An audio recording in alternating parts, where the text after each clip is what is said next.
Hello and welcome, ladies and gentlemen. This is Run It Back. My name is Remco Rinkema, and today I am joined by a man who never holds back when it comes to giving his opinion, and it doesn't even matter what the topic is. He'll never hold back. Today, Allen Bari is joining me to watch, as you guys can see on the screen, the 2007 World Series of Poker, but we gave it a special spin because we are watching the 50K Horse final table. So if you are into mixed games, if you're trying to learn the mixed games, if you've never even seen more than 5 cards in the middle on the table because you only play No Limit Hold'em, this is the time for you to learn. So get learned. Join us here for this journey as we have more than 90 minutes of footage to watch of this 50K final table. And Allen Bari, why are you the one joining me for this one? Because I feel as though we might need to establish for some people what gives you the merit to judge these people. I think we did this by process of elimination because I'm not anymore, or I'm no longer good at No Limit Hold'em. Right. And I mean, I don't know. I've been playing mixed games. I'm 36 now. I've been playing mixed games since I was 13, really. Like, I played stud and 5-card stud and Omaha actually before even Hold'em was really a thing. And then I remember, because I grew up, like, when I was in middle school, we played all sorts of stud games and mixed games and stuff like that. And then they started playing Hold'em, and I was like, this game is terrible. It's 2 cards. But yeah, I mean, people probably don't realize, like, anyone who knows stuff about me knows I run a business, but so I started my business 2014, but I've been playing probably between 600 and 1,000 hours a year of cash games, really, since I stopped playing tournaments full time. Right. Which was 2012, 2013 is when I kind of stopped playing tournaments. And then, like, 14, I played the World Series, and I actually got 9th in the 2,500 six max that Eric Lindgren was actually at that final table. And I played like 4 tournaments that year. And I had a massive chip lead going into the final day, and I got really, Eric Lindgren actually cooled me pretty badly. But I mean, I've been playing like high stakes Tuesdays at Parks Casino in outside of Philly. I play at Borgata like probably once a month the past 4 years, ranging from 300, 600, probably 150, 324 is, I would say, my usual mix. And then I play 300, 600, 400, 800. Even now during the pandemic, I was dabbling a little bit in a 600, 1200 online shady game, which wasn't great. But it was a good game. It was just super swingy. Rake is really high. Yeah. Generally, fish don't play long hours, so you're like, it's not like when you play live in a casino, it's like people don't really quit very quickly. Like, they won't sit for a half hour. You know what I'm saying? Like, it's rare for people to. Sorry, let me turn off my. You turn off your sounds. You figure that out. And I just wanted to mention to the people who are watching right now that Allen Bari is indeed a Wsop bracelet winner back in 2011. He beat Maria Ho heads up in a 5K no limit event, which basically was the peak of your no limit game as far as your results go. You had some scores after that, obviously, but they got smaller and smaller. But you also have 1 cash in the 50K, which I felt as though that was at least one of the things you had to have to really provide commentary for this, so the people know that you've actually mixed it up with these guys in the past. How many years in a row did you play the 50K, and what is sort of your memory of this tournament? Because clearly, 1 cash out of playing it for quite a few years, there must be some pent-up frustration there as far as it goes with in relation to not having a win there. Yeah, so I mean, first year I played was 2010, and that was the year that I went deep, and I had a lot of chips, and I remember going into the last day, like, back then everyone would pay you for patches. And I got offered $100K if I made it to the final day, just to wear a stupid patch.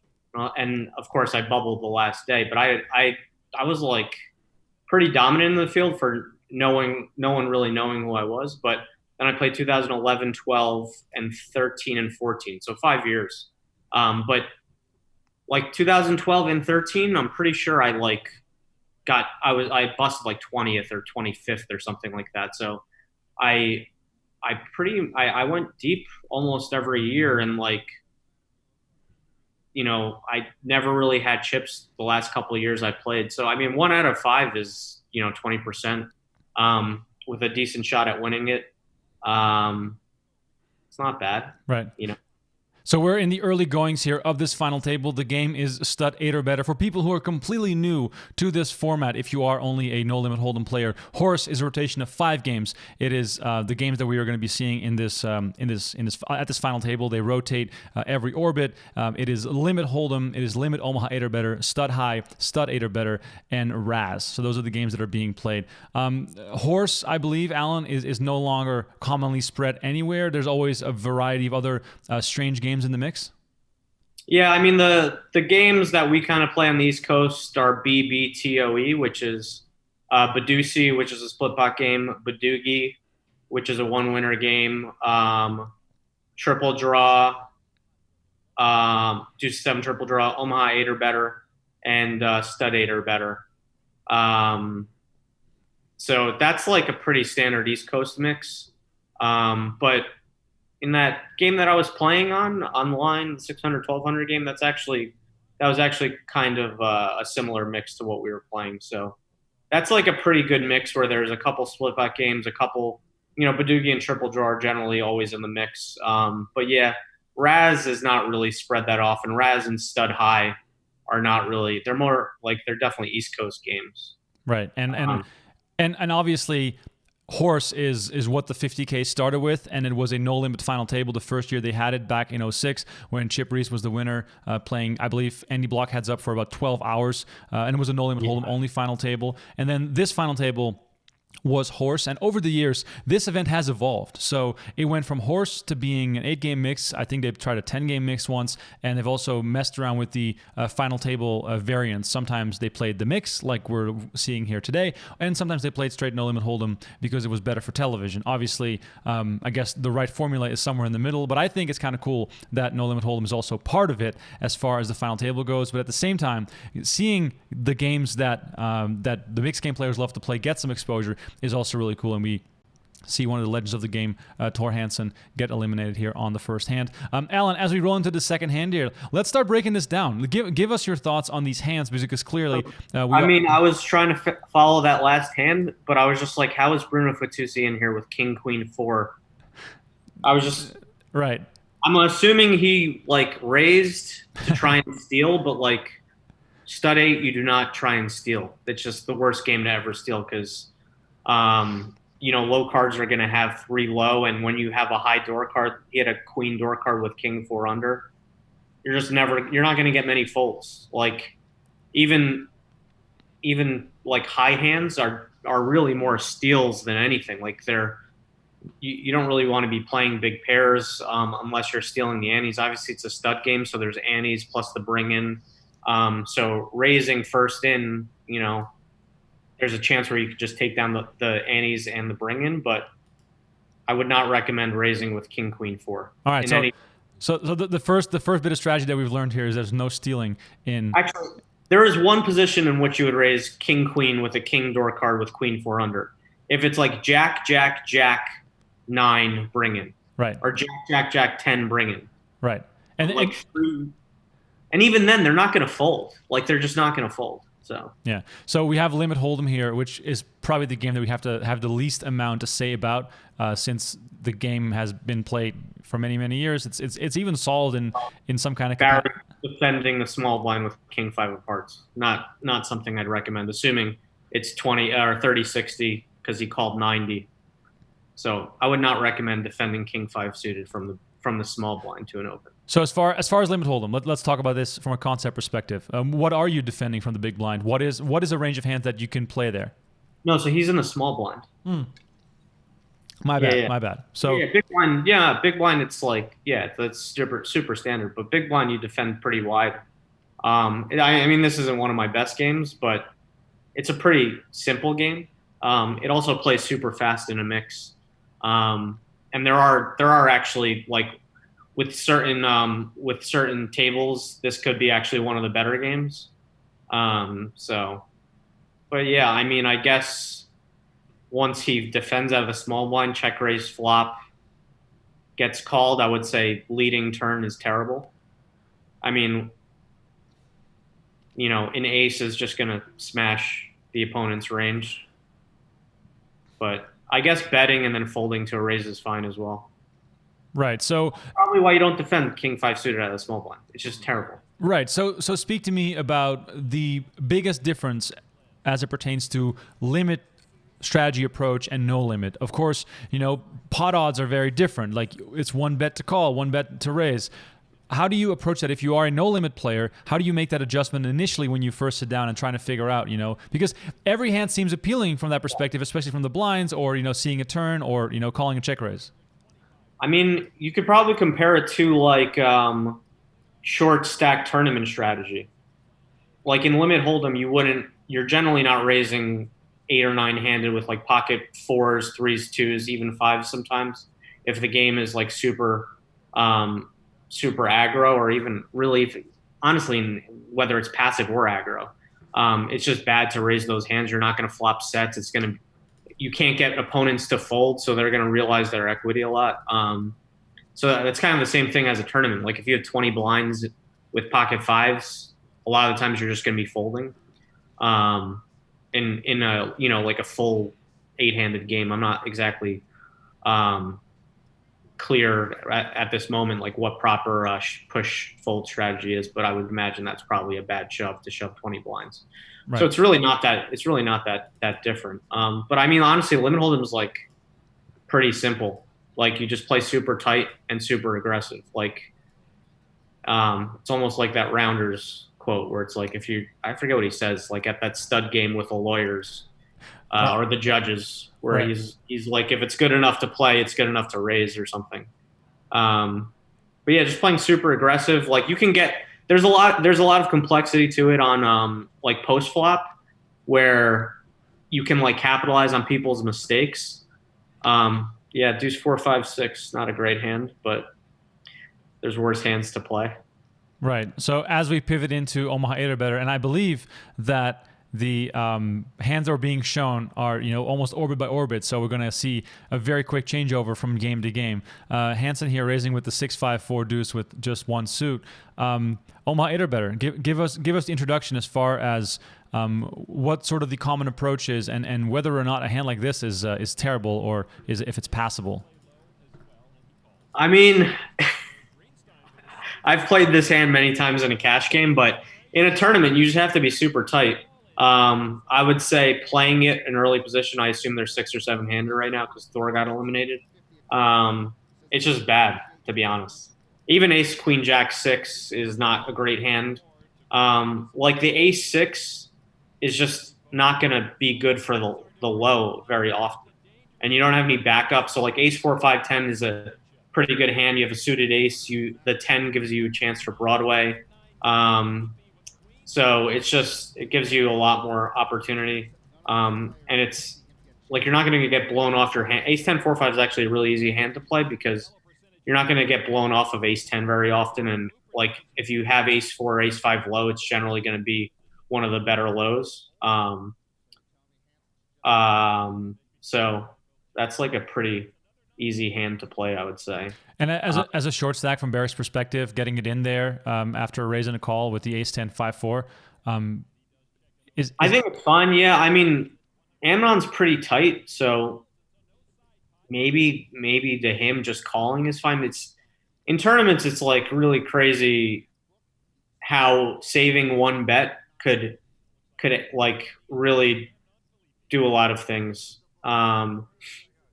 It's really like a huge part of limit tournament strategy, which is from my times playing the 50K. At the beginning, you start off, it's like a cash game, but as you go deeper, it's essentially like you can't be pressing small edges, and there's a lot of small edges in tournament limit games. So there's a lot of spots where you have to think about, like, especially stud. It's like, okay, I'm on 5th, 6th, 5th, 6th, and 7th. I'm in position. I can bet for value, or I can bet sixth and then bet seventh.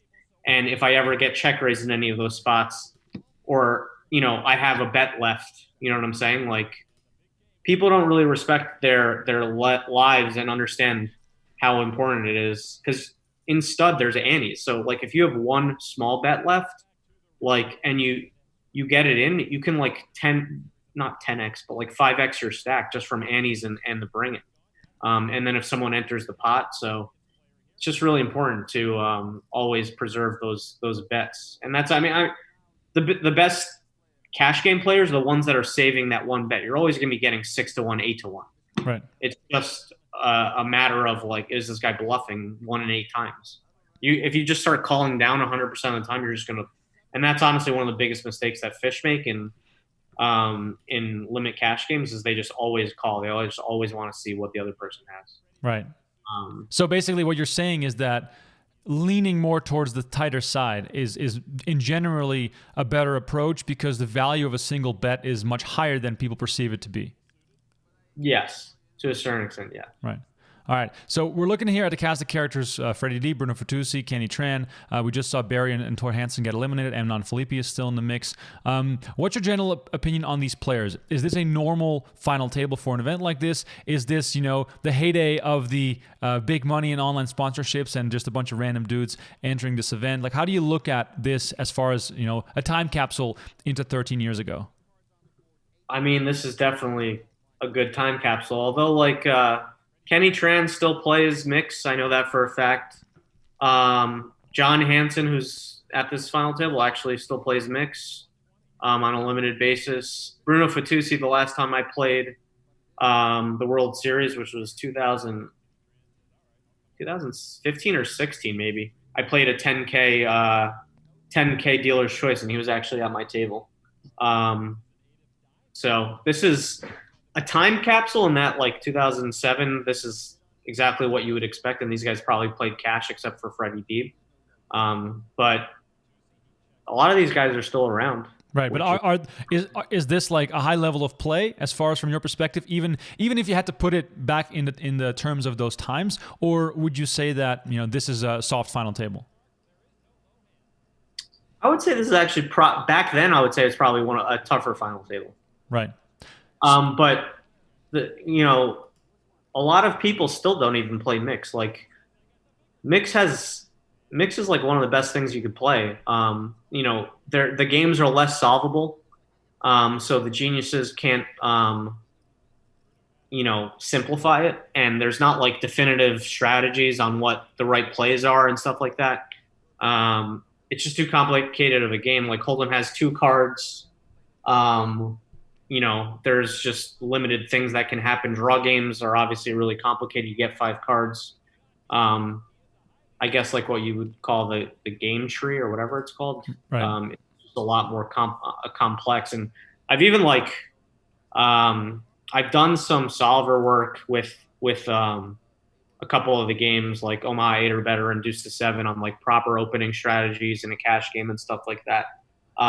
You'd be surprised how crazy it is. Like, I'm not going to get into it because I, still kind of play poker for a living. And I think that some of the top pros that are playing, like, 1,000, 2,000 don't even know what, like, the opening ranges. In Deuce, for example, it's just insane. Like, what a solver does, or what it opens, or what it thinks is a good hand. So it's very interesting. So wait, you're saying I probably speak for a lot of the people that are watching this right now who've never seen a solver before. I thought solvers were built specifically to fix one specific game, No Limit Hold'em, for instance. So you're saying that you can just put the cards into a solver, and it'll, if you give it the parameters, it'll tell you what to do? I don't know, like, the logistics of, like, creating solver. I just know that there is a solver that has developed opening strategies for Deuce. It's solved. It's not solved, but I know someone who has run simulations on 3-handed Omaha 8 or better, for example. Right. Huh. And you would be very surprised as someone who plays mixed games what 3-handed it says is proper button opening strategy. Interesting. Like, even big blind 3-betting strategy. It's like it's pretty crazy. And back then in 2007 or even earlier, like I mean, you wouldn't even you it's so far from the truth on like what people were playing. So here's like a really good example. David Singer is just he has an ace. He's getting 2-bet by 9-3-2, and he 3-bets for just completely no reason. Like they're not deep enough to warrant this. Like they're playing a tournament, right? So it's like honestly, even in a cash game, this wouldn't be a good play. Ace deuce six. Like the guy has a deuce door card. He can have you beat. There's no point in balancing in that direction. Like it's just really I don't even know why he is doing this. And to be honest, like David Singer back then was probably one of the better players, but he's fallen off a cliff in terms of skill level. I mean, I don't know if he's around anymore at the World Series. I haven't been there in 4 years, but Right. This is like a very good example of, So look at how many chips he's putting in. He three bet on third for no reason. So what you're saying is that basically aggression isn't what it seems to be. Having control, especially in a RAS game where the board decides who gets to act, is completely irrelevant. Yeah, so it's better just to be balanced. Like if he was stealing, he's not going to 3-bet with garbage, right? And it's not like the guy has a 9. If the guy has a 9, of course, his door card's a deuce. So like he can have deuce 3-4, deuce 3-5, deuce 4-5, ace 2-3, ace. There's a million combinations of hands that he has beat. And I mean, you could see like he only has blue chips left, so it's not like he's even that deep to warrant this behavior. And now he makes a number 3, and he's probably thinking, should I be raising or calling? Right. Which is funny because that decision is heavily impacted by how this plays on 3rd Street. See, that's the funny thing is he just called. He called on the river when he has the guy potentially. Well, the guy made a wheel, so it's different. But I'm just saying, like his decision on the river is a lot closer than his decision on 3rd. Right. There's no reason like he could. And back then in Vegas, it's a 5-bet cap, so he could 3-bet. The guy could, or the guy 2-bet. He could 3-bet. The guy could put 4 bets in. It's just not. There's just no need for it. Right. So our RAS takeaway here is pot control until 4th, and then it's basically playing each other's board, or is there more to RAS? So because he 3-bet, he probably has a very polarizing 3-bet strategy that he's developed, David Singer. But he's this is old school, so they're not like thinking that deep. But because he 3-bet 3rd, he's kind of like. Unless he's super balanced and he's like stealing with ace deuce king and then 3-betting ace deuce king when someone raises him, which he's not doing, he's like entirely polarized to really good low cards. So there's not as there like when his board runs out and he has deuces, 3s, 4s, he's just gonna always be pairing. He's gonna be pairing those a lot if he has like a very defined 3-betting strategy versus, and again, I haven't really talked poker in a while, so everything I'm saying might not make sense, but hopefully it does. But versus if he always just calls with ace 2-3, ace 3-4, ace 2-5, ace 2-6, which is like the worst part of his range in terms of like value, and ace deuce king, which he might have stolen with or been stealing with, but is not going to be folding, then he can like have more board coverage where a 9 might pair him, but the guy's not gonna, you know what I'm saying? Like, right. If you 3-bet, you just like always, you have a good hand. So it's just like it's just not a good strategy. It's just better to be balanced and always calling on 3rd. Right. So in RAS, what you're saying is basically, and I kind of want to get into some study discussion here as well, just to wrap up this RAS conversation.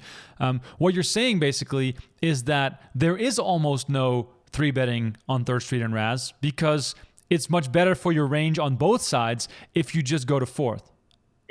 Yes. So it's good to 2-bet because you want to isolate. Right. Someone's in a stealing spot. It's just RAS. In RAS, it's better to be heads up often. So John Hansen's 2-bet with 9 deuce 3 is fine. I don't know what their positions were, what the board was, but maybe he was stealing or whatever. I just think it's better to always be balanced in the passive direction in a tournament where tournament chips are more valuable.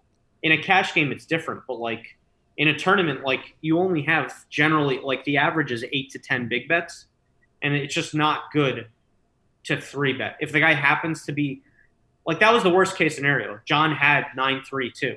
And he still had like 40% equity or 30, whatever it was.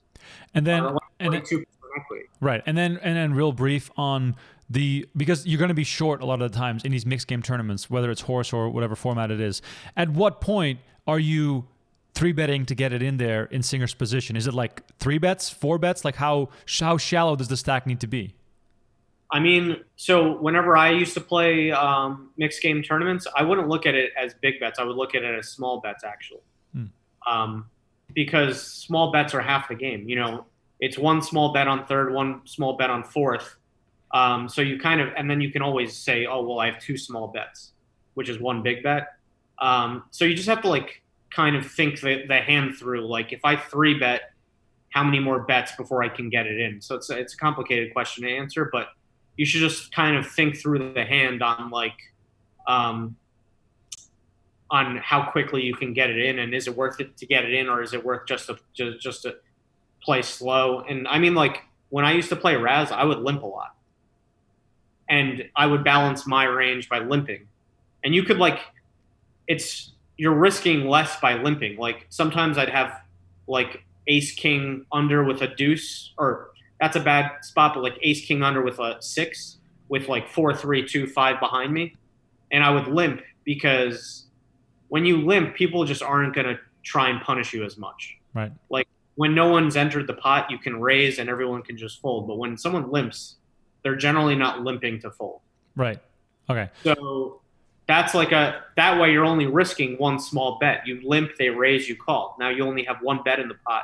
And also it's easier to fold on fourth when the pot's smaller. So if you brick, you know, it's a different Raz strategy and it's a lot more complicated, and it only works at certain tables where people aren't trying to like punish you as much. And I could talk all day about that nonsense. I love it. All right, we're pivoting here to stud 8 or better. Fitoussi has 7s down with the 5 up. And for the people who are completely new, I'm trying to stay with you guys here. Allen goes really deep, which I appreciate. I've been playing these games for many, many years. But you guys have to realize as well, when you look at these graphics, the 2 cards that are circled red, those are the down cards. So no one sees those cards. The up card is the 5 in this case that everybody can see that is out on the table.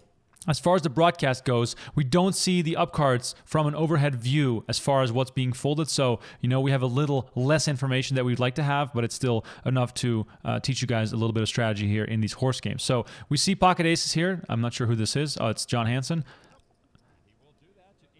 All right, so this is a great situation.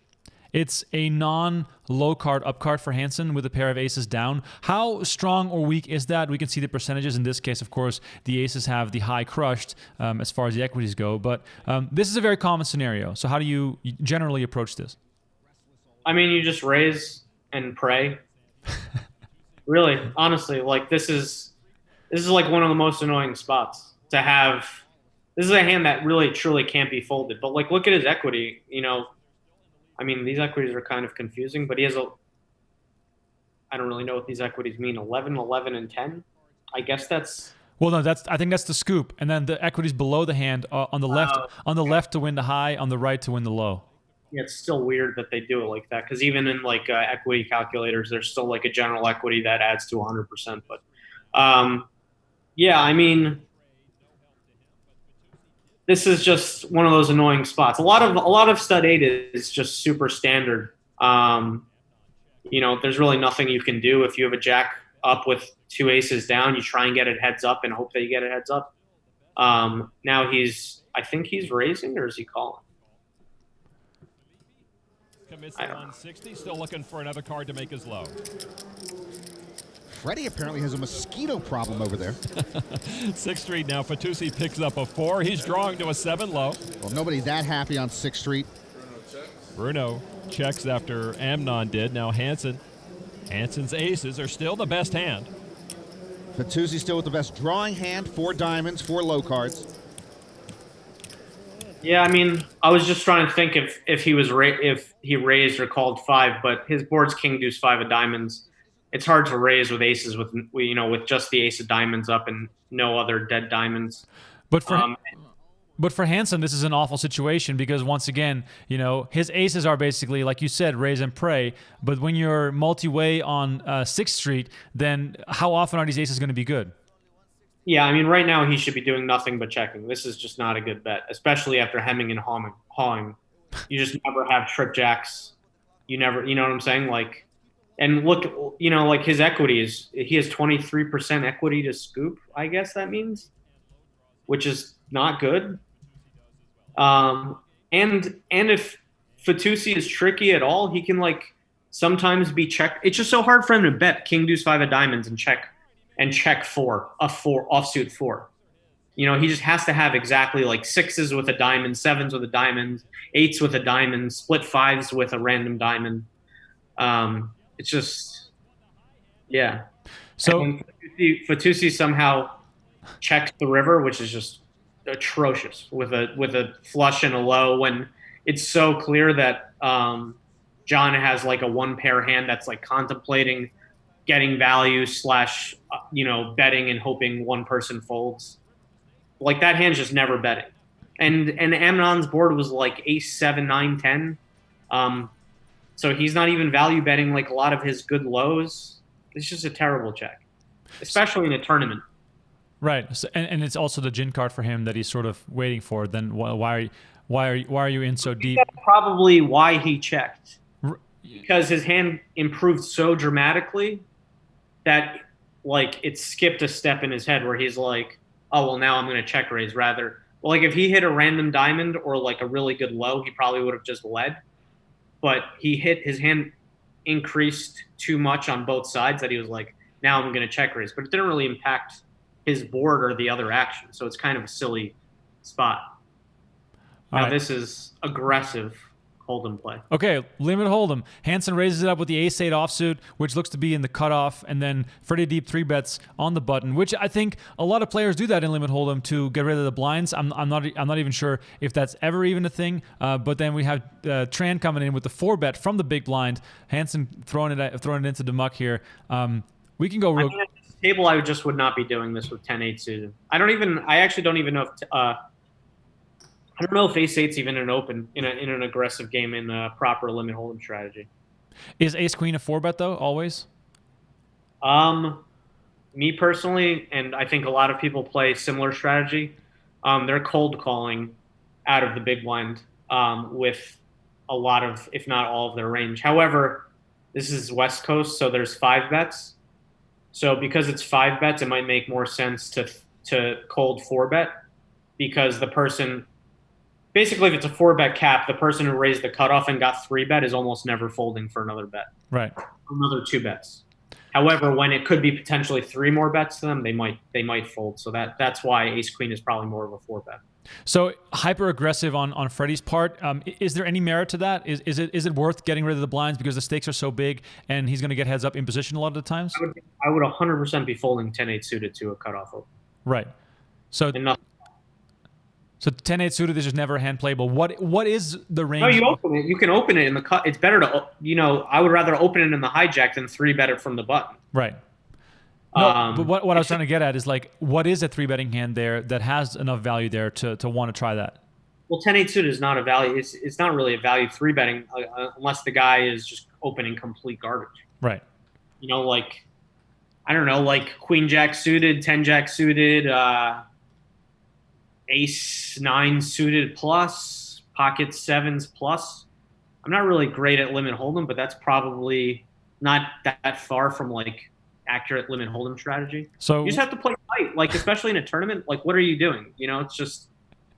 So once again, we're being taught that everyone in their mind is way too loose, and I'm probably a victim of that as well. But of course, I mess around at small stakes where it doesn't hurt as much. But it is good to also understand the fundamentals and what is actually right instead of what is just fun to do. Which there's a massive difference between those two things. And he's defending Jack 9 suited from the small blind. Somehow has his opponent dominated.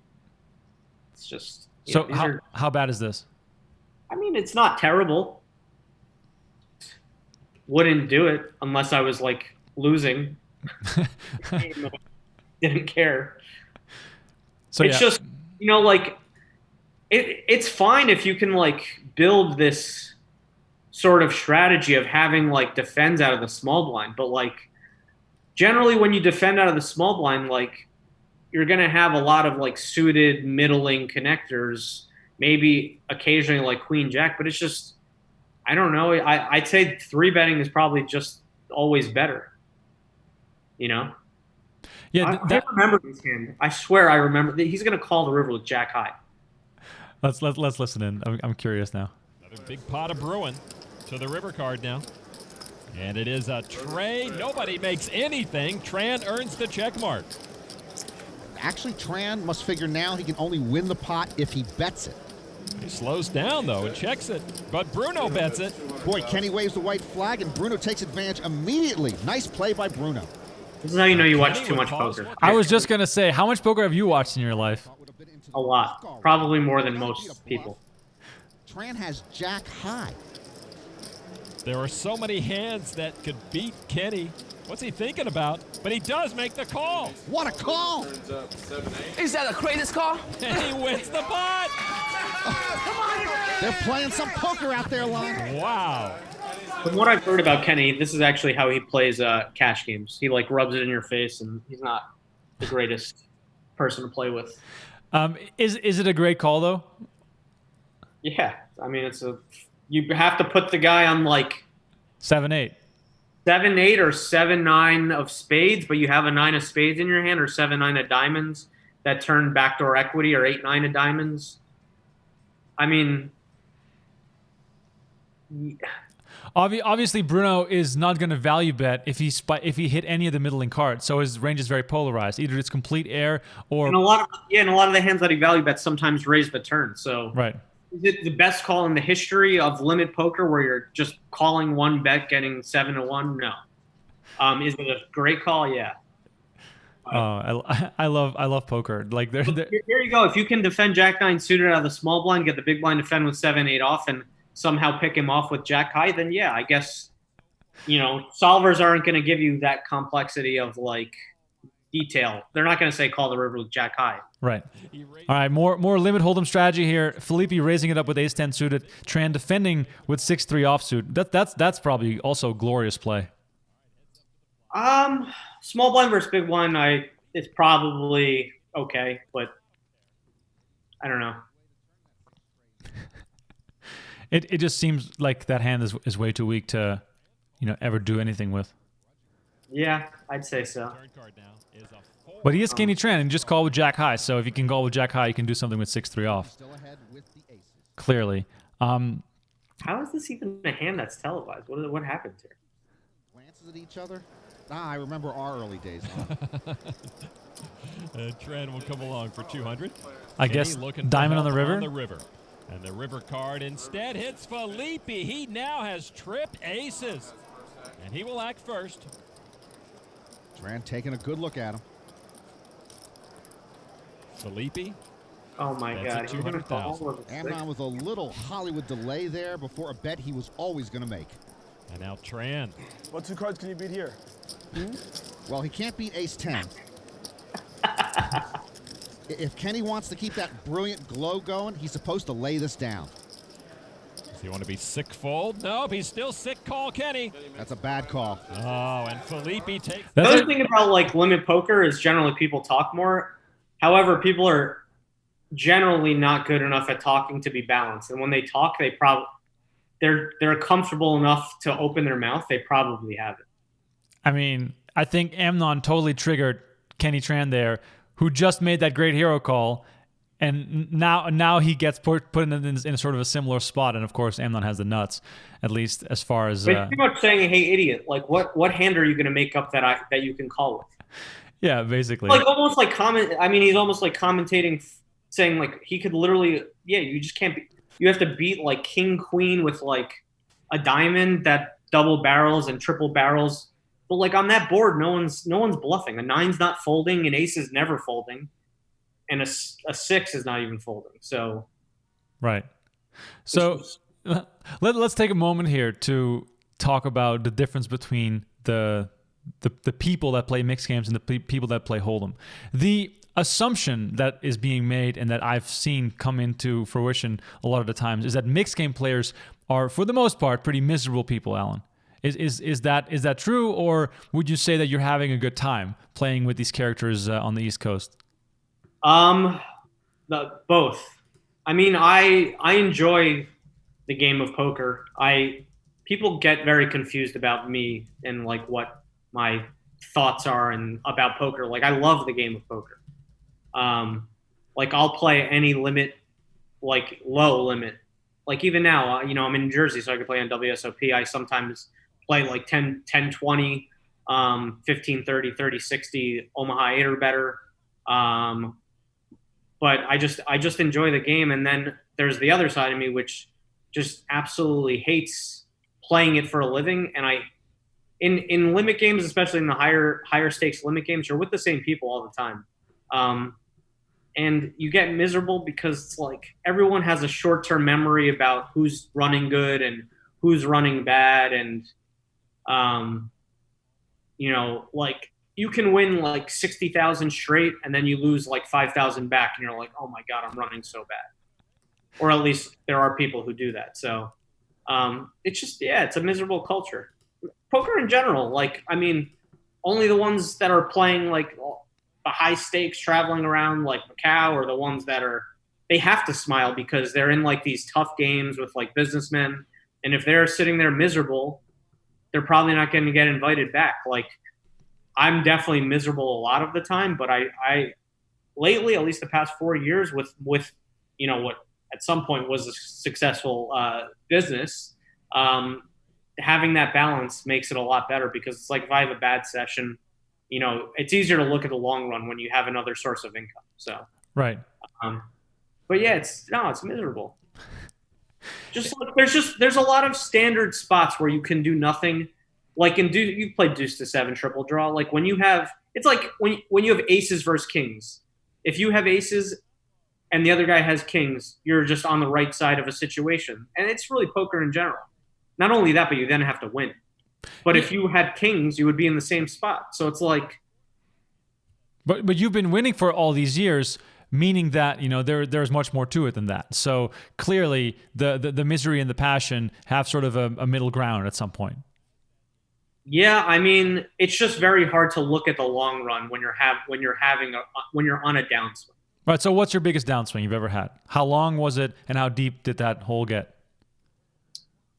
I mean, the biggest downswing is probably like, 2008. I had a really good year, and I cashed for almost $1 million in tournaments. Tournaments were super soft back then. I was like, I'm going to win $1 million every year. Like, this is so easy.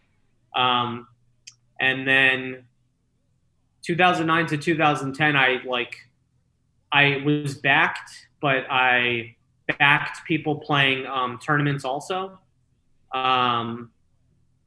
So 2009 to 2010 really, and is where I probably lost like 150 to 250,000 of personal money. So that's probably my biggest swing in terms of like personal. And then, I mean, after I won my bracelet in 2011, I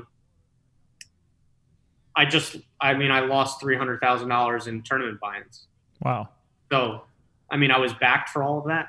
I still made my backer money, who, my backer, I think it's pretty well known that Jason backed me through my bracelet. And so, I mean, even if I never make that like money back, which, I still give him some action when I play cash games, I will. My hope is to potentially, make that money back for him. But even if I just died tomorrow, God forbid, I would still have made him, decent money. Right. But yeah, I mean, and then like lately, live cash games are brutal, man. Like 150, 300, like I've swung down 100,000, 120,000. I've lost like 60,000 in a weekend at Borgata where I had like 75% of myself at a time where I probably shouldn't have had 75% of myself recently. But I had obviously, I have a business that gives me money, so I can take more liberties than I probably should in terms of like my personal bankroll and my actual bankroll kind of blend together. But cash games are swingy. It's like you don't know what the biggest swing is until you take the biggest swing, and then you're like, holy shit! Like you can swing this much, And obviously, losing 100,000 hurts way more than winning 100,000 feels good. So, always. That's why I don't want to play poker for a living anymore. Like, there's just, I could talk. We do have like 48 minutes, so I'm happy to get into this because I don't want people to think that I don't love poker because I think poker is like the coolest game. I still watch my wife. I always have poker on, and she can't stand when there's like a live stream and there's chips like shuffling in the background. But like I'll watch poker for the rest of my life. Like I really will. Right. I'll probably play it for the rest of my life because I still think I'm a pretty good winner and it's good side income. I just don't want to ever rely on it for a living. Like when you play high stakes cash games, this is the best run out ever. Wow. By the way, Deeb got quartered for I saw that. Yeah, he got his queen 10. He got quartered being all in, and then this is the very next hand. We're playing Omaha 8 or better, which we haven't really talked about much, but I think is one of the most interesting games that people play the most awful in. Yeah, and I speak about that from perspective of my stakes, and the highest I've ever played, I think, is 2040, and I sold a bunch of action, and I broke even, and I was terrified, and it was kind of fun, but also kind of scary. But even for someone who plays low stakes, when you see people play 08, every single hand that gets tabled, you're like, wait, what? You'd be surprised. 153, 24, 612, 1,000, 2,000. There's always someone there who plays not that far off from the guy that you're playing with at 1-2. It just doesn't look as bad because you don't see showdowns often as often. But yeah. So just getting back to like the culture of mixed games and stuff, like right. You play with the same people a lot, and it's like there's a lot of needling, especially on the East Coast, especially with a pretty well-known poker player who I'm not gonna mention his name, but you know him. Like there's this like needling culture, and like especially if you play with these people, you're friends with them, you don't know what their personal situation is. Like if someone is down and they look depressed, in my opinion, like, and they're not taking the needling well, as long as they're not like a horrible loser, you should just leave them alone. Like right. Whether they're a professional, especially if you're like friends with them, you know what I'm saying? Like, and that's kind of the culture. Oh, you're winning, right? Or you're losing, but you're a professional. So like, you just have to take needling and you just have to be berated, which is fine if like a bad player or a fish does it. But like if a pro is needling you, who's supposed to be friends with you, like, and the other thing is like a lot of these people like go to dinner together. Like they go on dinner in between, like, when you play an 11-hour session, 14-hour session, generally people are trying to break at the same time. But like, I don't really want to go to dinner with people I'm trying to beat for like 30,000, 40,000. Right. Like it just makes it harder to make unbiased decisions at the table, right? It's like if me and you were playing and like we're friends, and then all of a sudden like I'm in a spot where it's probably a good bluff spot, I might not take it if I'm just like, it's Remco, like we just had a nice dinner together, we talked about like family stuff and like personal stuff, and now I'm gonna, like maybe I'm just not that good at separating it. But I think like separating it to that extent makes you not a good person, and that's why I stopped playing poker, because I just couldn't separate it. I mean, the determination of a good person or a bad person is definitely somewhere in the middle. But I also think that it takes a tiny bit of psychopathic tendencies in order to be a killer at the poker table to begin with. Yeah, I agree. And I mean, like I definitely, like when I used to play a lot of 75 150 HOE at Parks. And I was a killer. Like I had some insane win rates in that game, and a lot of the reason why I had such a big win rate was because I was a killer, and a lot of the reason why I was a killer is because I didn't want to talk to anyone. Right. But and eventually, like again, you're there with everyone. it's the same like 30 people rotation. It's hard to not like, you know, I'm not a bad person, I don't think, in like my personal life, and it's just, you really do like, I have the separation of money. Like if I'm in the middle of a hand, these are chips. But as soon as the hand is over, they're not chips anymore. Right. But a good player is, whenever they're in the hand, they're just chips. They're units, which is very hard to understand for a non-poker player. How like as soon as the hand is over, you just immediately switch back to dollars. But yeah, it's really. I mean, like I play with a lot of people. Like Ite is, you know, Ite.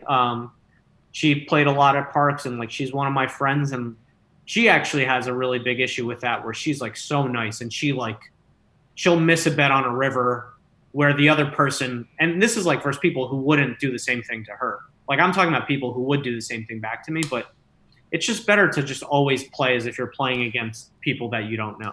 But then, okay, let me ask you this: when I tell people like, oh yeah, I'm friends with Allen Bari, he's a great guy, and whenever you're in New Jersey, go visit a Hudson Table. Shout out to your restaurant, which we'll talk about in just a bit. But when I tell that to people, they're like, Allen Bari, oh man, he's so mean, he's such an asshole.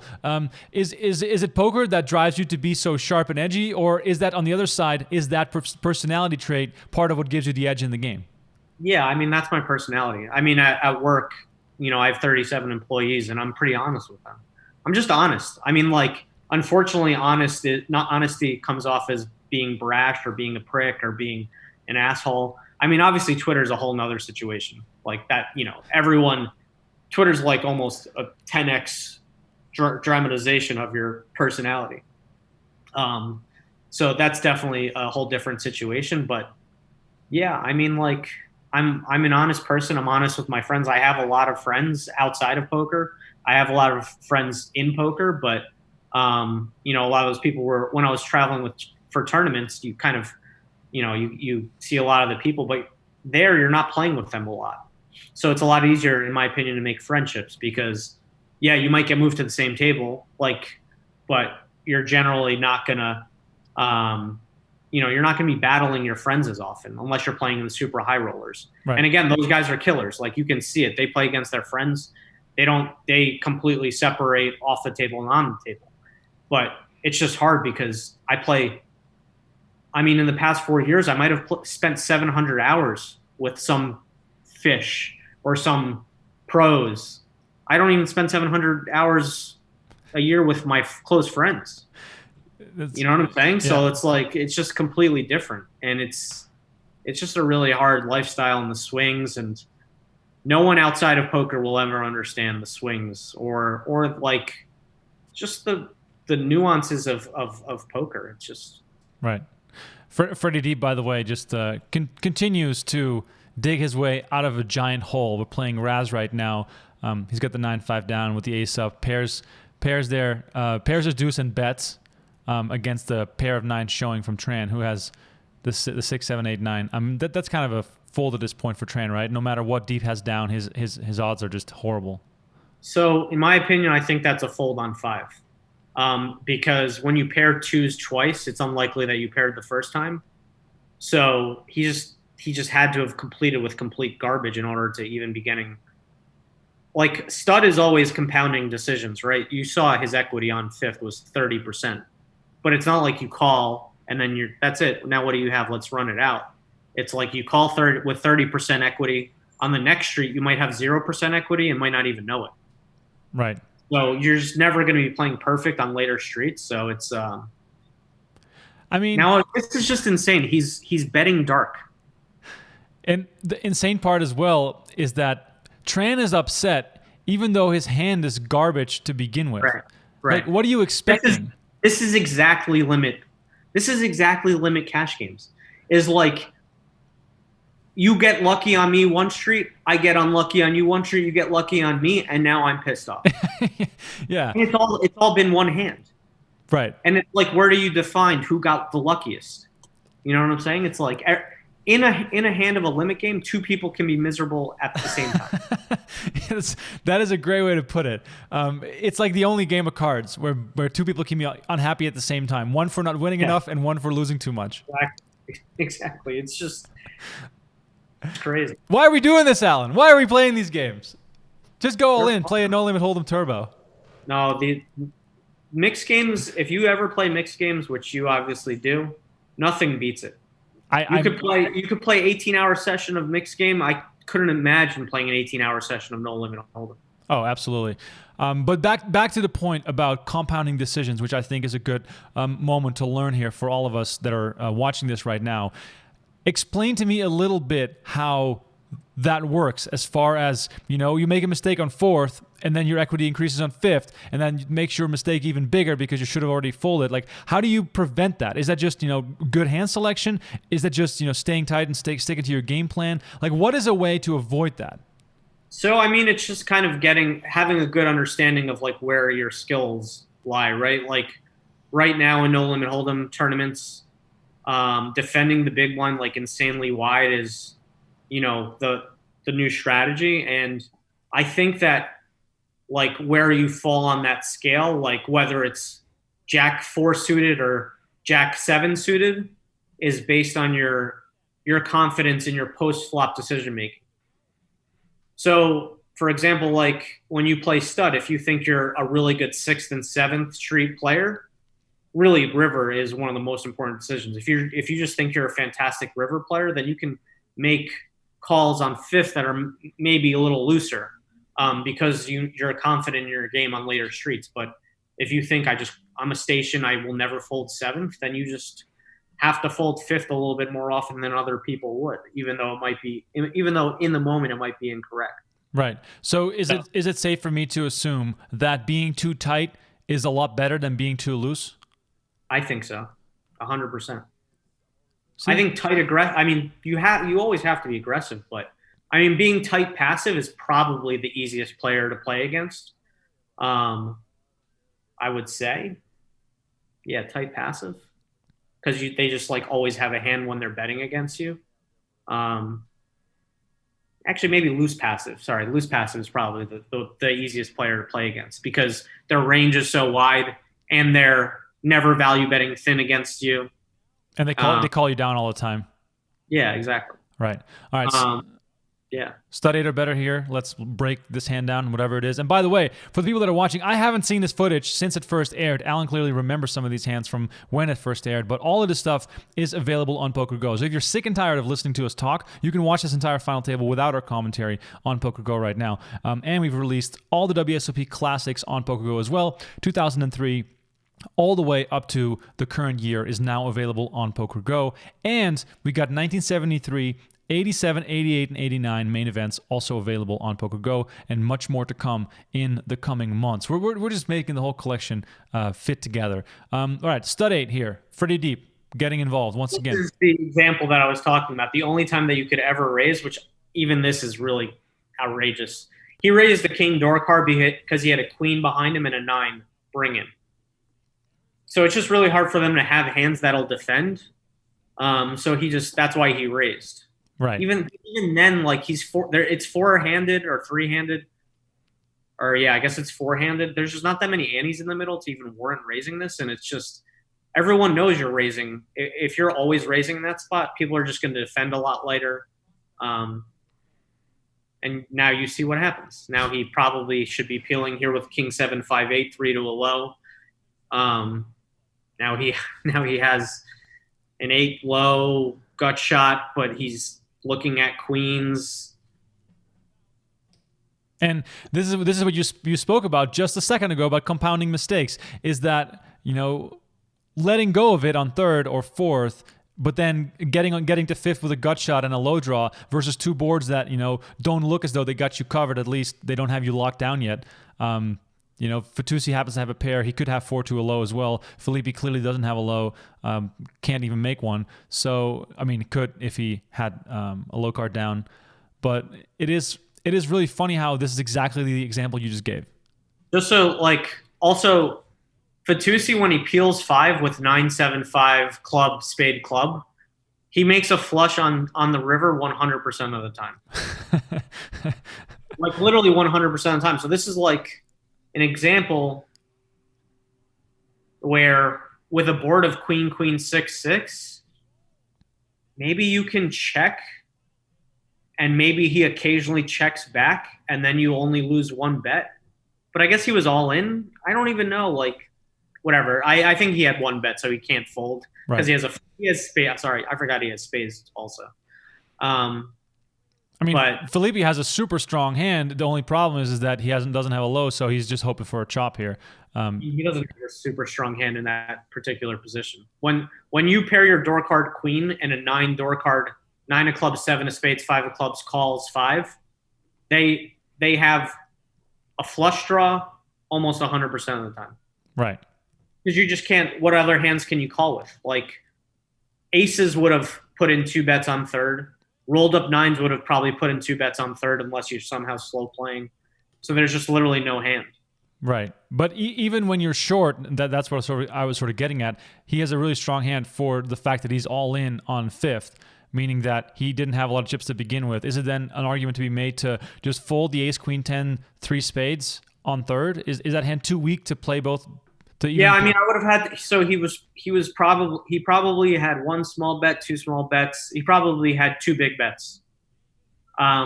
So in that exact spot, that's a really good situation where I would just get it in. Right. Actually, because I mean, based on how I've been watching Freddy play, he's probably raising like any 3 cards. So ace, queen, 10 of spades is, like he 3-bet the 10-8 of clubs. So he's probably playing a more aggressive style than a lot of the other people. You just get it in, and even if he has kings, you still have decent equity. Right. Now we get to a phase of the tournament of playing 3-handed. Personally, one of my favorite things is playing 3-handed mixed games. It almost never happens, but you get to play a lot of decisions, a lot of streets, and people's mistakes get amplified by the fact that you have to defend because of the antes and the way these mixed games are structured. Correct to assess here that you can really, see how good or bad someone is from how they play very short-handed like this? Yeah, definitely. I mean, 3-handed stud 8 is honestly one of the most boring games ever, in my opinion. Really? There's just 3-handed Omaha 8 or better is a lot more interesting, but 3-handed stud 8, there's just like a lot of standard spots when you can't see as many up cards. There's not as much information. There's not as many multi-way action streets and stuff like that. Like, I think one of the most interesting things about stud 8 is that there's a lot of 3- and 4-way pots. So that makes the decision-making a lot more complicated versus heads up. Like, I could tell you right now, this hand is super standard. He completed kings. He defended an 8 up with 10s down. I think everything about this hand is pretty standard. So we're just chasing 7th Street basically because of how short-handed it is. Yeah. If he doesn't have kings up, you're probably like flipping with 10s and a straight draw. And 2-pair draw. Even here he has 24% equity versus kings up with 2 7s being blocked. So that's, with 1 card left to come, 24% is a lot of equity to have in a spot like this. So, and it's also crazy how incredibly strong these hands are as far as from a high perspective. 2-pair against 2-pair with an open-ended straight draw is just a pretty big cooler. How much? What stud 8 games are you playing in that these are massive hands? Like, look. They're playing 3-handed. They're very, very shallow. The one guy has kings, the one has 10s, and the one guy's board runs out to make it straight. No one's making a low, so of course his hand is big. 90% of the time that I have kings up in a stud 8 game, I'm praying to God that I get half. Okay. Yeah, but look at his board. He can't make a low. I understand. I'm just saying, yeah, sure. Relatively, we have all the information. We're seeing the cards. Like, as far as a clash between high hands in a 3-handed stud 8 hand, it doesn't get much bigger than that. Obviously, as far as stud 8 hand values goes, it's a crap hand. Yeah. But yeah, John Hansen there, fading it, and he's. Oh wait, did he make a straight? Hold on, I missed. Yeah, he had 10s up and made a queen on the river. Yeah, must be nice. Freddy Deeb frowning, obviously, because he's been running so bad, which, The second 50, did he won 250Ks? Or the second one was heads up against David Bach, and wait, what was that? Oh, no. Was that the same Freddy Deeb? I don't know. That's a good point. Yeah, I'm pretty sure Freddy Deeb made a final table and lost to David Bach heads up when it was not televised. Because I remember watching the final table at the Rio. So I think this was his first. I'm looking at Freddy Deeb's results right now. He's only cashed the 50K once more in 09, and he finished 14th. Wow. No other big scores in that one. Maybe. Oh, you know what? This was actually the year, maybe, that David Bach. I don't know. Forget it. It's all good. I really quickly wanted to also touch upon you mentioned your business a few times, and you mentioned that you're no longer at least wanting to be a professional poker player for quite some time now. And you posted something on Twitter the other day that got quite a bit of traction about your business. Let's start with this. When you decided that poker wasn't going to be your career long term, did you already know what it was that you wanted to do, or was that more so a case of opportunity arising and you just going for it? So it's actually related to the year that I made 2010. After I went on like a pretty big downswing, I had people steal from me or owe me money, and I was just like, poker, the game of poker, which is what I fell in love with, is amazing, but all of the nonsense that goes along with it is just miserable. I was actually studying for the GMATs. I was going to go get my MBA, so 2010 was actually like a really miserable almost year for me. I went really deep in EPT London. I think John Jawanda actually won that year, EPT London. And first place was like 1.6 million. I think I got like 25th or something, but I had a lot of chips in that. And then I also, 2010, I'm pretty sure that was the year that I got 7th in the EPT Monte Carlo 25K Euro event. Correct. And that was Tobias Rankenmeyer won that. And Olivier Bousquet got 2nd, which me and Olivier swapped. And that one was like 1.6 million for first, effective US. And then 2010, that's when I hit the 50K and I went deep in that. So I had 3 shots at 7-figure scores, and none of them were 7-figure scores. So after that year really 2011 is when I started studying for the GMATs. And then April of 2011 is when I final tabled the Hard Rock. Justin Zaki was there, a couple other people, but I hit that score in the middle of my GMAT program, and I was like, It was like a 260K score. I had a fair amount of myself, and I was like, let me go into the World Series and see what happens. And that was when I won my bracelet in 2011. But I wasn't like, okay, that's it, I'm back into poker. I was like, okay, now what am I going to do with this money? I just felt like going to business school, spending $90,000 was not right for me. When I worked in finance for 2 years, and I just couldn't imagine being at a cubicle. But I just knew I knew that professional tournaments was not for me. And 2011 is when I really started playing cash games more. So I was like, I'll just play cash games. See if I can find something else that I enjoy. And I've just like always like do business models, and I always like think about improvements of concepts and stuff like that. And so, 2012, I came up with the concept of like cooking classes, because 2010, I actually took a cooking class with my wife, and fell in love with it, thought it was really cool.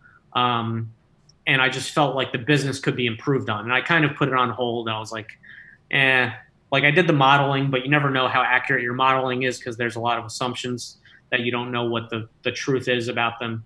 And my older brother, who is 5 years older than me, is very risk averse. So opposite of a poker player. He probably 2012, he was kind of like, you should really look into this. I think the model has legs. And then I just started building out the model, thought that it could do really well. So basically, like, I wanted to do cooking classes, private parties, like tasting menus, build out a beautiful kitchen that isn't as industrial. And so 2012, I started looking into that while playing cash games on the side. And I was doing pretty well playing cash games, a lot of 75, 150 H.O.R.E, which, like, I had some insane win rate in 2012, I think it was. I was buying pieces. I actually had a pretty big piece of Muckle Pahuja along the way in his, like, insane 2 years, which helped, obviously. Yeah, and then all that time I was kind of working on my model. And early 2013, we signed a lease in our location in Hoboken. So yeah, we opened that location in late 2014. But I mean, I didn't really know that that's what I wanted to do. In college, I was a waiter, and I've always loved hosting. I've always loved like having people over and having parties and stuff like that. So there was a lot of parallels. And that's another thing on Twitter. I'm always like, people think I hate on poker and hate on poker players. I don't hate on poker players. Like, I just think that the talented poker players have so many skill sets that can go to other things. And it's like a really philosophical like conversation, but I like, you had Dan Coleman on the other day or wherever that was, a couple weeks ago. And I think he like thinks the same thing. And also, I don't think I'm like as good nearly as I used to be relative to the field. By the way, defending A7 off to a button open with A7 off is horrible. Limit hold'em strategy. But yeah, so I just feel like everything, like whenever I have a conversation with my employees or decide if I want to fire someone, hire someone, everything is a complicated decision with like, kind of like in stud, right? Should I fold or should I call, and what will this lead to in later streets? It's the same thing as decision making in a business. Should I do this? Like, what will it lead to in the future? Should I hire this person? And you just think through, like, well, will they gel with my staff? Like, are they going to be a good person to work to deal with in terms of, working? So yeah, I just think there's a lot of parallels. And the other thing about poker is like, if you're not playing poker, you cannot make money, right? Right. If you're a professional poker player and you don't go in to play a session, you can't make money. There's just literally no way to make money. However, with a business, if you put the right people in the right places, you can be at home and physically be making money. Okay, let me ask you this. Is it harder to be a winning professional poker player to a point where you afford yourself a nice lifestyle, or is it harder to run a successful business? Poker. That's what I was expecting you to say. So explain that. So I use this example. So like 2011, I had a really good year. I won a bracelet. I grossed like 1.1 million, right? In poker, by the way, this is like an insanely bad call.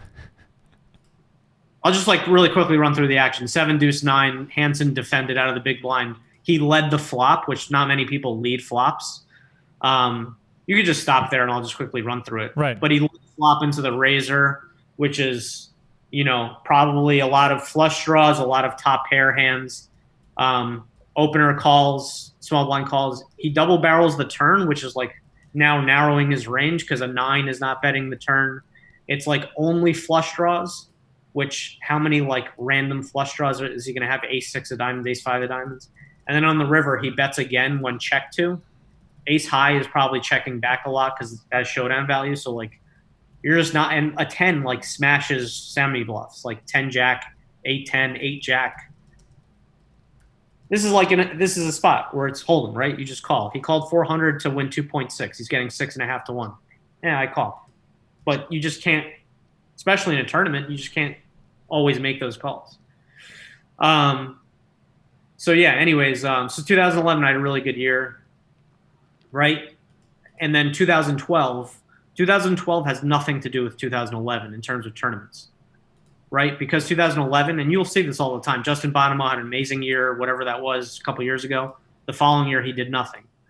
Coleman did nothing the year before and had an amazing – there's no relation to 1 year over year. However, in business, that's not the case. Generally, revenue grows like at some rate of some reasonable percentage, 15% year over year, 20% year over year. As long as you're doing a good job, there will always be a year over year growth.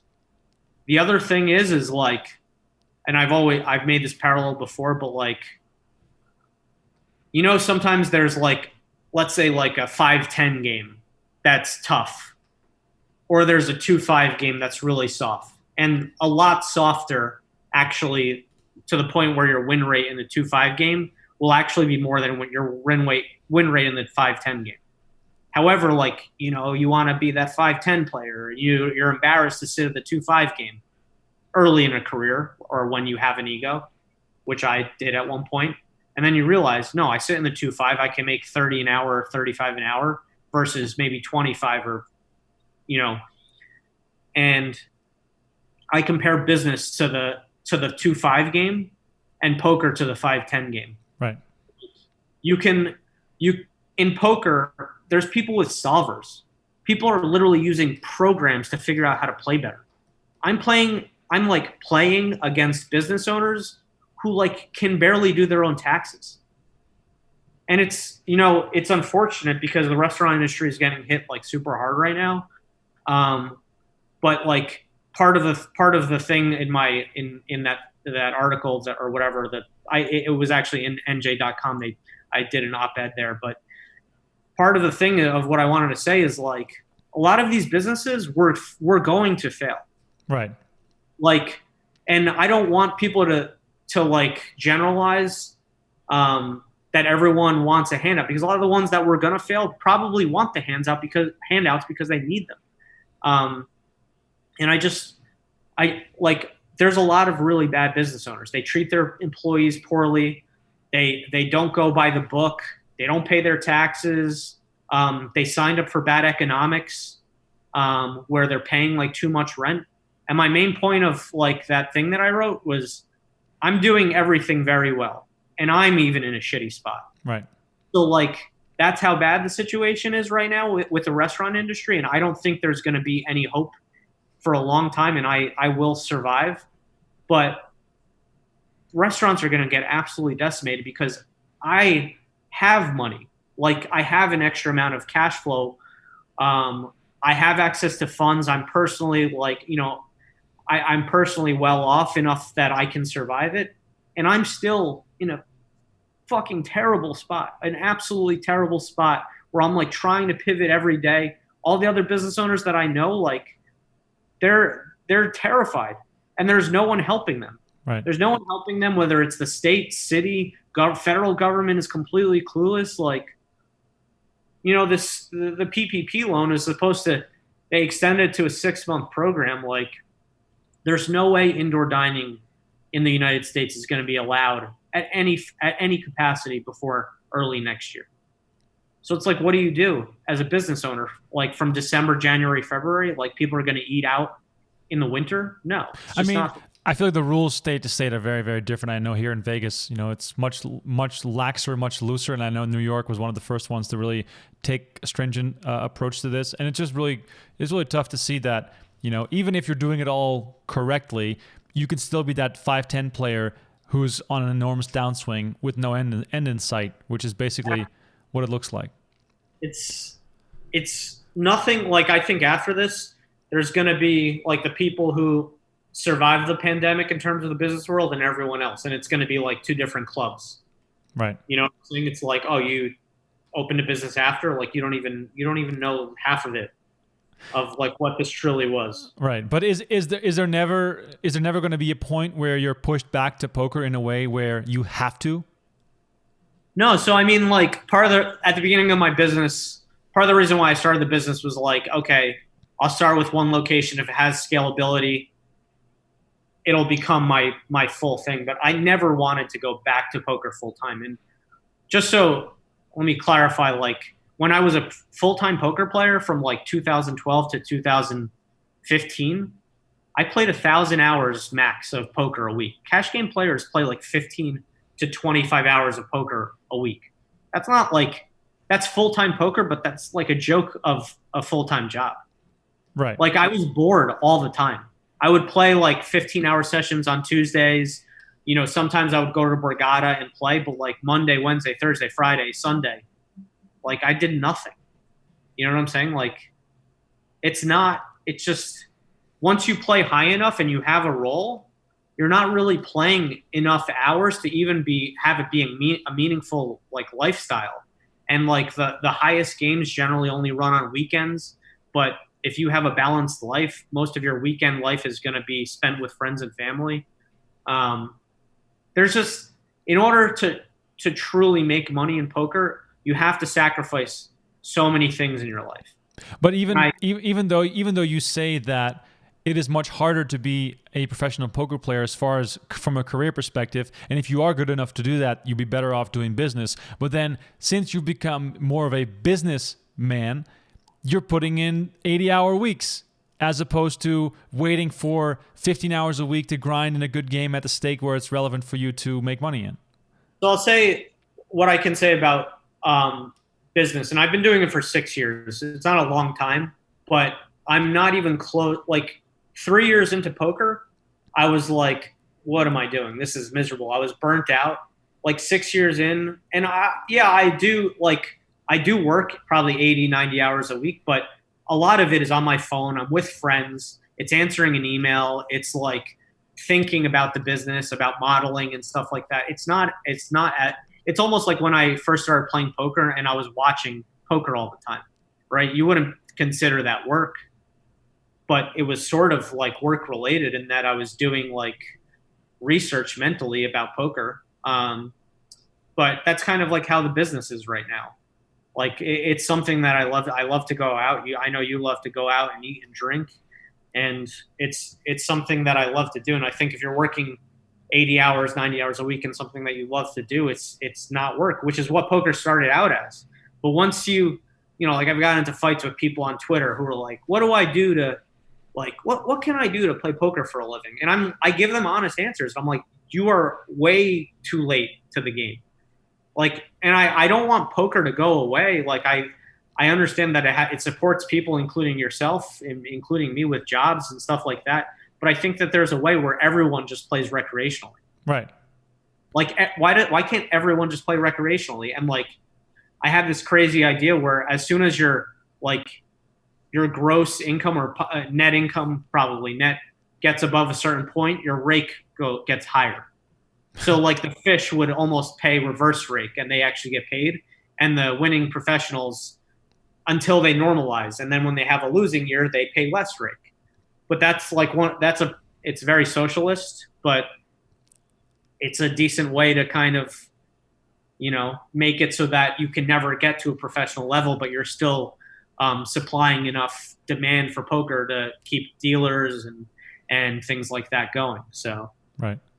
For the people who are just tuning into the show, we are watching the 50K Final Table 2007 while also getting lessons in how to play horse. We're also getting some business lessons here from Allen. I haven't really been doing much less poker lessons, but... No, I mean, we started out with a good 40 minutes of us being baffled at how people play back in 07, but we have a three-handed battle on our hands here between Bruno Fitoussi, John Hansen, and Freddy Deeb. Whenever someone looks like John Hansen, I always assume he's worth $1 billion and he just, doesn't care. Because I think John Hansen is worth $1 billion. No, that floppy hat and that no care attitude is just really funny to see. Sorry. The unfortunate thing about like short-handed tournament strategy is like there's not really like any like deep detail. He has to raise 8-7 deuce in Raz. Freddy Deeb has to re-raise with 6-5 deuce. Like Freddy could pair his ace, so Freddy bets obviously with the board lead. Hansen probably has to peel here, although now he's making it clear that this is not a good card for him. Right. We're playing Raz, and you give away a lot by your timing tells, which is kind of funny because the game is played so straightforward. But yeah, the business conversation honestly was really giving me a lot of inspiration, and I think everyone to some degree has some kind of idea or some kind of dream or some kind of, I don't know, we wake up in the middle of the night and you think you just figured out how to create the latest Bitcoin or whatever it is. What I want to know from you as someone who has pivoted into business, if a poker player is watching this, just grinding circuits or playing at a level where perhaps pivoting careers at some point might make sense because you can't keep up, or maybe it's too difficult, or your downswing got too big. What are the first steps someone can take in order to try to find a path that where poker can be recreational instead of being that constant force of pressure? I mean, I would say like really like make a financial model and a business model and have someone who knows what they're doing review it.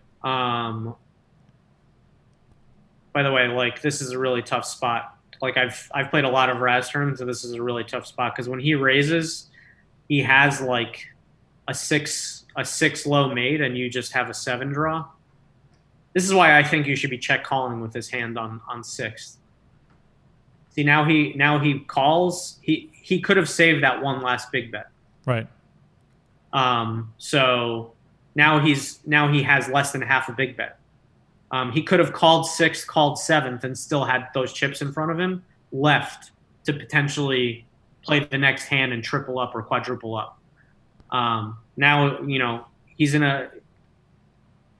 now he has to call 150,000 into like a 4.65 million pot. Yeah. But at the same time, isn't there something to be said about the fact that Deeb is going to pair his ace sometimes, he's going to pair his 4 sometimes. He's not raising 6 with ace 4 6 jack. No, but I'm saying for the reasoning for Hansen to bet. No, because he couldn't have paired. He's not going to call with ace. So his door card was 6 ace jack. He's not going to call 5 with a pair. Right, that's true. Yeah.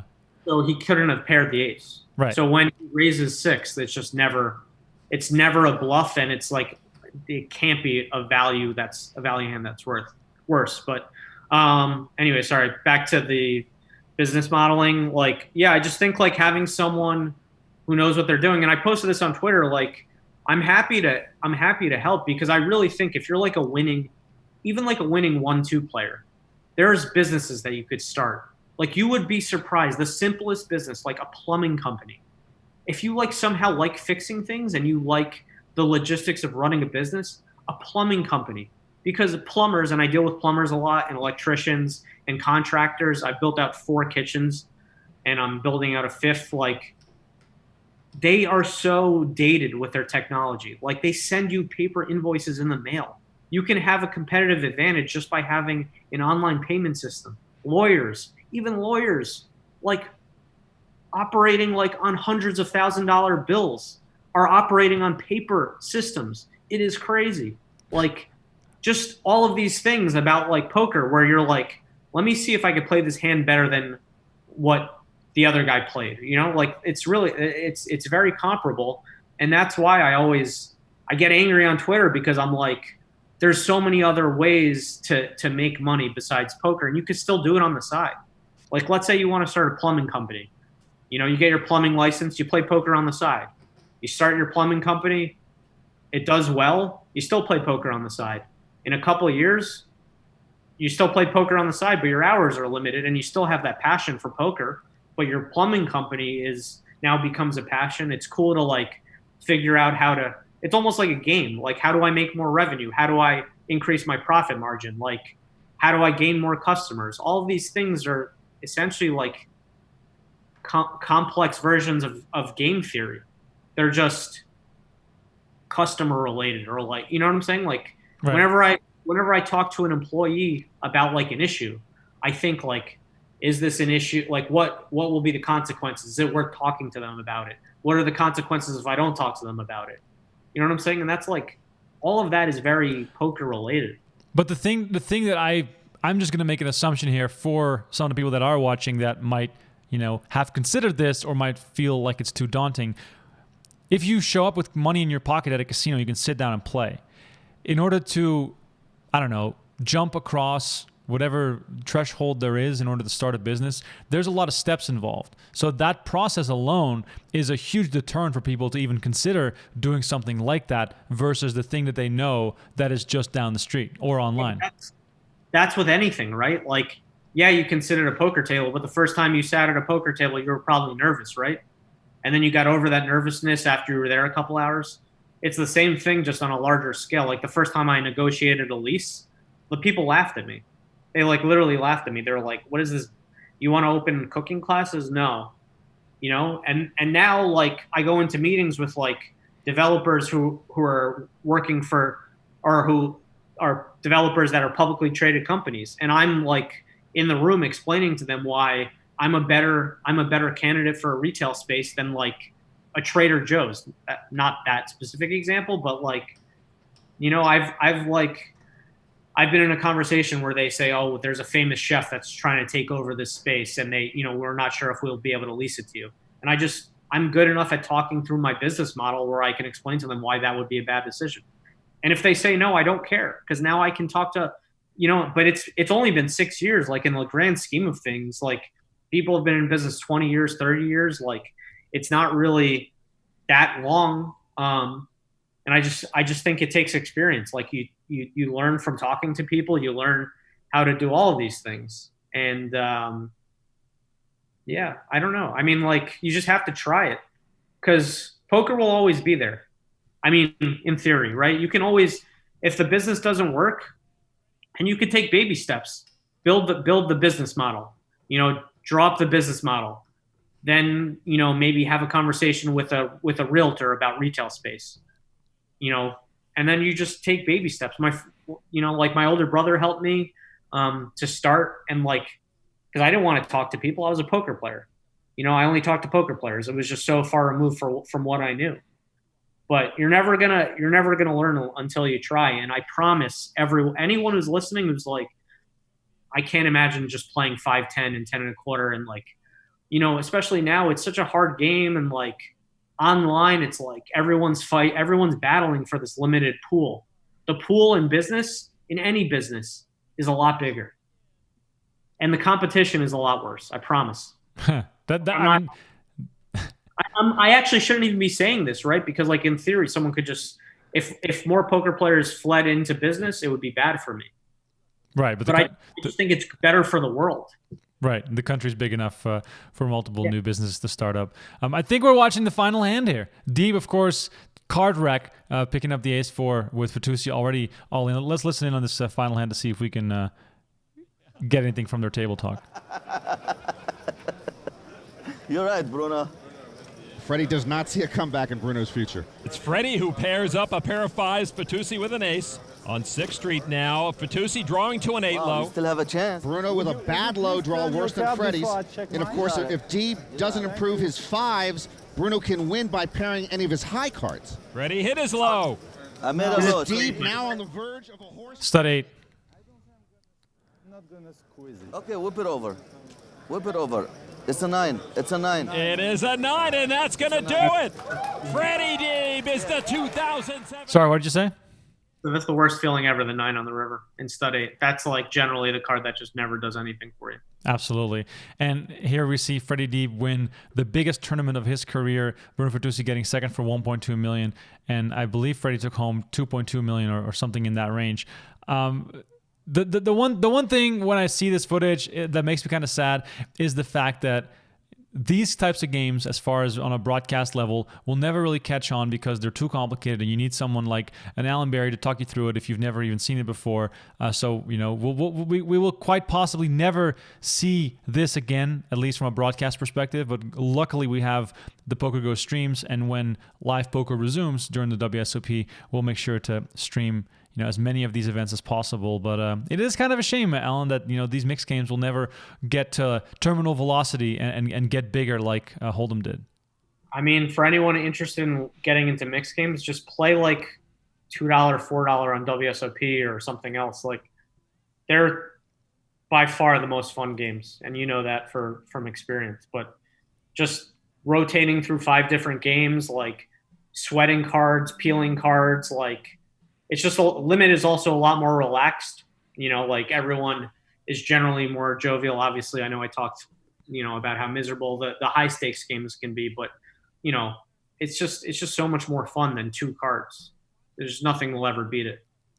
No, I totally agree with you. I'm definitely. Lissandro beat me in that Raz. I got 8th in that Raz tournament that he was just holding up his bracelet for. I'm glad you remember all the pain, because you haven't said a single thing about how exciting it was to win a bracelet, but you remember all the pain. I mean, winning a bracelet was one of the best. When I'm drunk and depressed, or just sober and depressed, I still watch on YouTube. There's a clip of me at the final hand. So I'm glad you at least cherished that, because that was a fun day, and thanks again for the sushi. That was delicious. Yeah.